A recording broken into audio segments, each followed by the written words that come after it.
Ramai orang kata hidup hari ini hanya di hujung jari. Tekan satu butang, segalanya muncul. Tapi, adakah teknologi cukup untuk membina hidup manusia?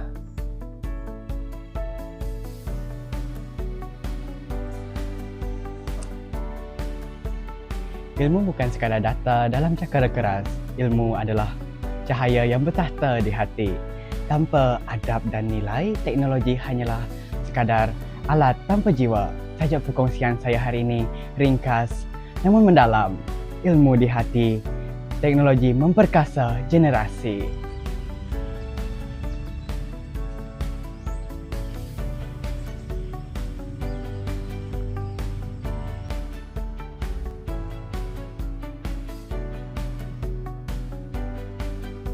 Kita sering terperangkap dalam skrin.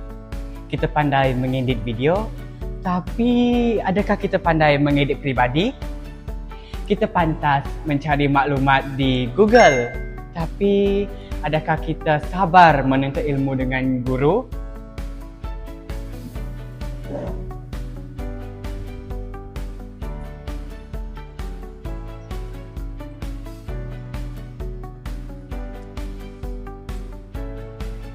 Teknologi bukanlah pemusnah, ia adalah pemangkin.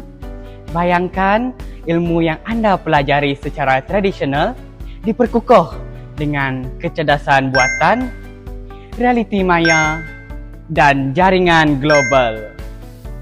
Itulah kuasa sebenar generasi kita. Cikgu, bagaimana cikgu melihat peranan teknologi dalam membentuk sasiah pelajar hari ini? Teknologi adalah jambatan. Dulu, sumber ilmu terhad kepada buku teks. Sekarang, dunia adalah bilik darjah mereka. Namun, sebagai pendidik, cabaran kami adalah untuk memastikan hati mereka tetap terjaga. Kita mahukan pelajar yang bukan sahaja celik, malah mahir digital, tetapi juga mempunyai perasaan yang disebut sebagai empati. Teknologi mempercepatkan proses, tetapi kematangan datang daripada berkat kesabaran menuntut ilmu.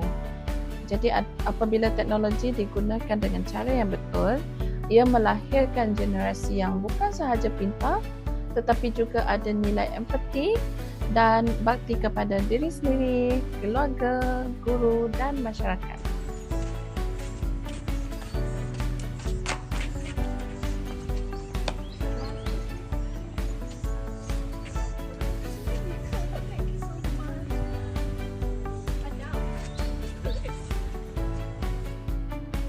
Betul kata Cikgu Fatimah tadi.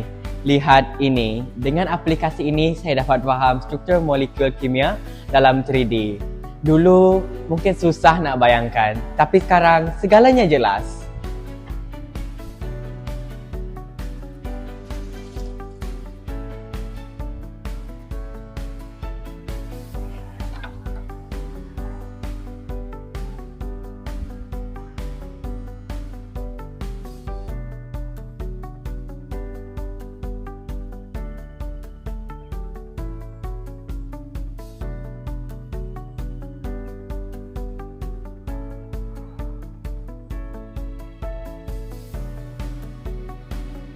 Inilah disebut memperkasa.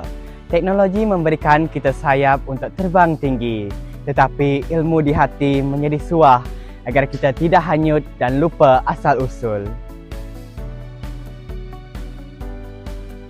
Kepada rakan seperjuangan, jadilah tuan kepada teknologi, bukan hambanya. Isilah hati dengan hikmah, hiasilah diri dengan adab, dan gunakanlah teknologi untuk membawa manfaat kepada semua. Kerana generasi yang hebat adalah mereka yang akalnya di masa hadapan namun hatinya berpaksikan kebenaran. Ilmu di hati, teknologi memperkasa generasi. Saya Amir, terima kasih.